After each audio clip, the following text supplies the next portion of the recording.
دیکھو ہندو مندر میں جاتا ہے نا, ہم ہماری رائے کے مطابق صحیح کر رہا ہے, غلط کر رہا ہے, غلط کر رہا ہے, لیکن ہم چھیڑتے ہیں کیا؟ اسلام نے اجازت دی اس کو چھیڑنے کی کہ ہندو جا رہا ہے اس کو پکڑ کے لا کیوں جا رہا ہے بھائی؟ اسلام بولے بھائی لکم دینکم ولی دین, تمہارے لیے تمہارا دین, ہمارے لیے ہمارا دین, لا اکراہ فی الدین, دین میں زبردستی نہیں ہے, جو کر رہا ہے اس کو کرنے دو. تبھی اسلامی تاریخ میں کوئی ایک مندر بھی ہمارے علم میں نہیں ہے کہ اس میں ہندوؤں پہ پابندی لگی ہو کہ مندر نہیں جا سکتے. جب تک اسلامی حکومتیں رہی ہیں, ہندوستان میں 1000 سال مسلمانوں نے حکومت کی ہے, اگر ہندوؤں کو مندر جانے سے روک دیتے تو آج یہ مندر ختم ہوتے. اسلامی حکومت جب ختم ہوئی ہے تو بھی مندر, لاکھوں کی تعداد میں مندر تھے. اسلام مسجد جانے کا حکم دیتا ہے, یہ چرچ جانے کا؟ بولو. مسجد, چرچ جانے کو غلط سمجھتا ہے کیونکہ وہاں غیر اللہ کی, عیسیٰ ابن مریم کی عبادت ہو رہی ہے. لیکن کیا اسلام آپ کو پرمیشن دیتا ہے کہ کوئی عیسائی چرچ جا رہا ہو تو آپ اس کو روکو کہ تو یوں جا رہا ہے بے, مسجد میں آ؟ اجازت دیتا ہے؟ یا اسلام یہ کہتا ہے کہ اس سے بدتمیزی شروع کر دو آپ؟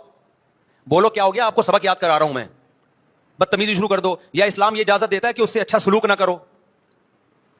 قطعاً اجازت نہیں, بلکہ قرآن تو کہہ رہے ہیں ان اللہ یحب المقسطین, جو غیر مسلم تم سے لڑ نہیں رہے میدان جنگ میں, ان سے تمہیں اچھا سلوک کرنا پڑے گا, کیونکہ اللہ اچھا سلوک کرنے والوں کو پسند کرتا ہے. صحابہ کرام غیر مسلموں کو بھی ہدیے دیا کرتے تھے, نبی صلی اللہ علیہ وسلم نے یہودیوں کو بھی ہدیے دیے.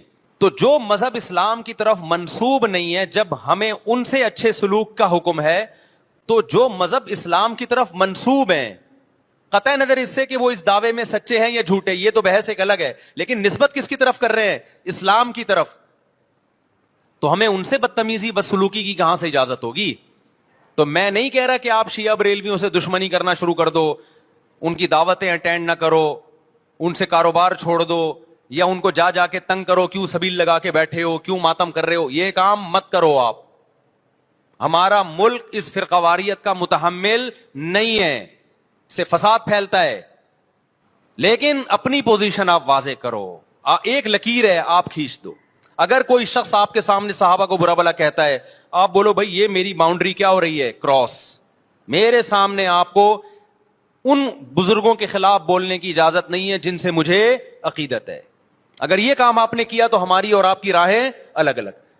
آپ کا جو مذہب ہے بھائی, آپ بند کمرے میں, آپ کے امام بارگاہ میں, آپ کے مسجدوں میں, جہاں بھی ہے وہ آپ کا نجی معاملہ ہے. ہمارے سامنے آپ نے کوئی ایسی بات نہیں کرنی جو ہمارے عقیدے کے خلاف ہو. تو آپس میں دوستی رہے گی.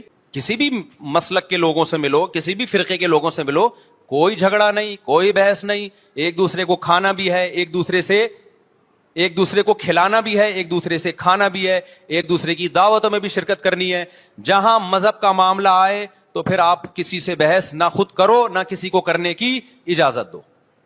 اگر کوئی کچھ سیکھنا چاہتا ہے تو آپ بولو بھائی علماء کے پاس آ جاؤ, آپ کو کوئی اشکال ہے تو ہم وہاں آپ کا اشکال حل کر دیں گے. اس سے آگے بڑھنے کی کوشش بولو مت کرو, اس سے ملک میں امن ہوگا.